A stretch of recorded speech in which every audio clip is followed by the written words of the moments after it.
Cabinet मंत्री विश्वास सारंग ने खेल विभाग की बैठक को लेकर भी जानकारी दी। उन्होंने कहा कि प्रदेश सरकार खेलों और खिलाड़ियों को बढ़ावा देने के लिए लगातार कार्य कर रही है। प्रधानमंत्री नरेंद्र मोदी के नशा मुक्त भारत के संदेश को जन जन तक पहुंचाने के लिए खेल विभाग विशेष अभियान चलाएगा। उन्होंने कहा कि प्रदेश भर में खिलाड़ी घर घर और मोहल्ले मोहल्ले जाकर नशा मुक्ति का संदेश देंगे। अभियान के माध्यम से लोगों को यह संकल्प दिलाया जाएगा कि न स्वयं नशा करेंगे और न ही दूसरों को नशा करने देंगे। सावन के पहले सोमवार पर पूरा मध्य प्रदेश भगवान शिव की भक्ति में डूबा नजर आया।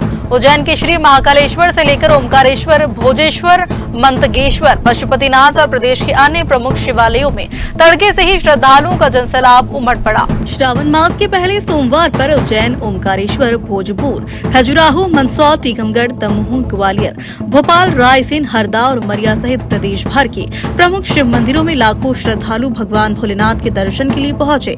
मंदिर परिसर सुबह से ही हर हर महादेव के जय घोष और शिव भक्ति से गूंज उठे। श्रद्धालुओं ने जलाभिषेक, रुद्राभिषेक और विशेष पूजन अर्चन कर परिवार की सुख समृद्धि और प्रदेश की खुशहाली की कामना की। उज्जैन के श्री महाकालेश्वर मंदिर में भस्म आरती बदले हुए समय पर संपन्न हुई। परंपरा के अनुसार बाबा महाकाल का पहले जलाभिषेक किया गया। इसके बाद दूध, दही, घी, शक्कर, शहद और फलों के रस से बने पंचामृत से अभिषेक किया गया। भांग, चंदन, ड्राई फ्रूट और स्वर्णाभूषणों से बाबा महाकाल का राजाधिराज स्वरूप में भव्य श्रृंगार किया गया। भगवान गणेश, माता पार्वती और भगवान कार्तिकेय का पूजन कर महाकाल को फल मिष्ठान का भोग अर्पित किया। महानिर्वाणी अखाड़े की ओर से भगवान महाकाल को पवित्र भस्म अर्पित की गई। मान्यता है कि भस्म अर्पण के बाद भगवान महाकाल निराकार से साकार स्वरूप में भक्तों को दर्शन देते हैं। भस्म आरती के दौरान पूरा मंदिर हर हर महादेव और जय श्री महाकाल के जय घोष से गूंज उठा और श्रद्धालुओं ने भाव विभोर होकर बाबा का आशीर्वाद प्राप्त किया। दिव्य श्रृंगार किया गया, बिल्कुल मनमोहक श्रृंगार किया गया। भांग, ड्राई फ्रूट्स, त्रिपुंड, चंद्र, नेत्र सब लगा करके विशेष बाबा का श्रृंगार किया गया। उसके बाद में बाबा महाकाल जी को 56 भोग लगाया गया। विशेष भारतीय जनता पार्टी के वरिष्ठ नेता, मध्य प्रदेश के पूर्व कैबिनेट मंत्री और 6 बार विधायक रहे पारस चंद्र जैन का सोमवार को 77 वर्ष की आयु में निधन हो गया। वे पिछले कुछ दिनों से अस्वस्थ थे और इंदौर के एक निजी अस्पताल में उनका उपचार चल रहा था। भाजपा के वरिष्ठ नेता और मध्य प्रदेश के पूर्व कैबिनेट मंत्री पारस चंद्र जैन ने सोमवार को इंदौर के एक निजी अस्पताल में अंतिम सांस ली। 77 वर्षीय पारस जैन पिछले कुछ दिनों से गंभीर स्वास्थ्य समस्याओं से जूझ रहे थे। उनके फेफड़ों में पानी भरने के बाद उन्हें अस्पताल में भर्ती करवाया था। पारस चंद्र जैन प्रदेश की राजनीति का एक जाना माना चेहरा थे। वे उज्जैन उत्तर विधानसभा क्षेत्र से 6 बार विधायक चुने गए और शिवराज सिंह चौहान सरकार में उच्च शिक्षा, स्कूल शिक्षा, वन, ऊर्जा, खाद्य एवं नागरिक आपूर्ति तथा उपभोक्ता संरक्षण जैसे महत्वपूर्ण विभागों की जिम्मेदारी संभाल चुके थे। पहलवान नेता के नाम से प्रसिद्ध पारस जैन अपने सरल, सहज और मिलनसार स्वभाव के लिए भी जाने जाते थे। मंत्री रहने के बावजूद वे अक्सर उज्जैन की सड़कों पर स्कूटर से घूमकर लोगों से मिलते थे। मुख्यमंत्री डॉक्टर मोहन यादव ने उनके निधन पर गहरा शोक व्यक्त करते हुए कहा कि पारस चंद्र जैन के निधन से मन दुखी है। उन्होंने दिवंगत नेता को विनम्र श्रद्धांजलि अर्पित करते हुए बाबा महाकाल से उनकी आत्मा की शांति और परिजनों को यह दुख सहने की शक्ति देने की प्रार्थना की। जनता पार्टी के वरिष्ठ नेता, हमारी कई बार से उज्जैन उत्तर विधानसभा के विधायक, सफल व्यवसायी, अच्छे पहलवान, जनता के बीच लगातार अपनी पकड़ बनाने वाले पूर्व मंत्री स्वर्गीय पारस जी का निधन हम सबके लिए अत्यंत कष्टकारी है, दुखद है। उनके जीवन के कई सारे ऐसे अच्छे प्रसंग अपने मंत्रिमंडल के साथ में रहते हुए उज्जैन के लिए भी और प्रदेश के लिए भी कई सारी सौगात उन्हें दी है। अखाड़े में उनकी अपनी पहचान और उनकी रुचि का विषय रहता था। मैं बाबा महाकाल से कामना करता हूं उनको अपने चरणों में स्थान दे। मेरी विनम्र श्रद्धांजलि मध्य प्रदेश सरकार की ओर से श्रद्धांजलि। आज हमने अपने विधायक माननीय अनिल जैन कालोड़ा जी, प्रभारी मंत्री।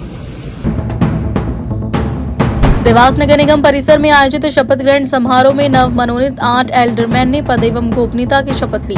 अपर जिला दंडाधिकारी ने चेतन योगी, दिनेश सांखला, सचिन सोनी, राजेश यादव, हरीश देवलिया, अर्जुन यादव, संतोष वर्मा और प्रिया शर्मा को शपथ दिलाई।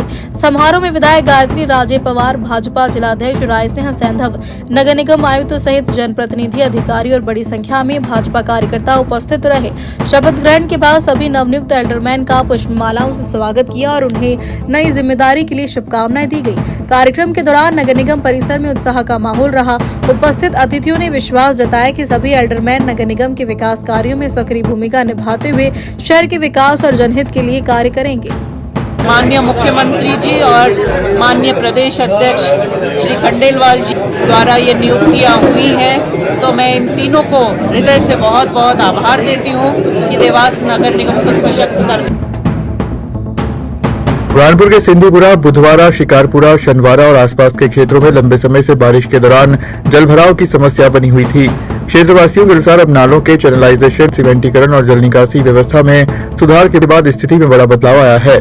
इसी के बाद स्थानीय नागरिक, विधायक एवं पूर्व कैबिनेट मंत्री अर्चना चिटनिस के निवास पहुंचे और पुष्पमालाओं से उनका स्वागत कर आभार व्यक्त किया। अर्चना चिटनिस ने कहा कि नागरिकों की वर्षों पुरानी समस्याओं का स्थायी समाधान ही जनसेवा का उद्देश्य है। उन्होंने बताया कि राज्य आपदा मोचन निधि से स्वीकृत राशि के माध्यम से नालों के निर्माण और शहर में सीमेंट कंक्रीट सड़कों का विकास कराया गया। वहीं स्थानीय नागरिकों ने दावा किया कि अब बारिश के दौरान घरों और दुकानों में पानी नहीं भरता और आवागमन भी सुचारू रहता है। रतलाम शहर के मानक चौक थाना क्षेत्र में दिल दहला देने वाली वारदात सामने आई है। सुनार बावड़ी इलाके में पारिवारिक विवाद के बाद एक पति ने अपनी पत्नी की कथित तौर पर गला दबाकर और चाकू से हमला कर हत्या कर दी। पुलिस ने आरोपी पति को मौके से गिरफ्तार कर लिया है। रतलाम के सुनार बावड़ी क्षेत्र में 32 वर्षीय रुकैया की कथित तौर पर उसके पति अली असगर ने हत्या कर दी। प्रारंभिक जानकारी के अनुसार पारिवारिक विवाद के दौरान आरोपी ने पहले पत्नी का गला दबाया और फिर उस पर चाकू से कई वार किए। घटना के समय घर में मौजूद 8 वर्षीय बेटी के शोर मचाने पर पड़ोसी मौके पर पहुंचे और आरोपी को पकड़कर पुलिस के हवाले कर दिया। सूचना मिलते ही मानक चौक थाना पुलिस और एफएसएल टीम मौके पर पहुंची। एफएसएल अधिकारी अतुल मित्तल ने घटनास्थल से साक्ष्य जुटाए। पुलिस ने शव को पोस्टमार्टम के लिए भेज दिया और मामले की जांच शुरू कर दी है। मृतका अपने पिछले 8 साल की बेटी और 2 साल के बेटे को छोड़ गई है। पुलिस आरोपी से पूछताछ कर हत्या के कारणों की विस्तृत जांच कर रही है। घर में क्या कुछ हो रहा है? पड़ोसी के पास जोर से चिल्लाने की आवाज आई शब्बीर भाई के पास में, तो वो बाहर आए और हमको ले गए अंदर। एकदम बुलाया हमको 4-5 जने को, तो मैं सब्जी लेकर आ ही रहा था, तो मैंने थैली भी वहीं स्टैंड पर रख के मैं भी भग के आया।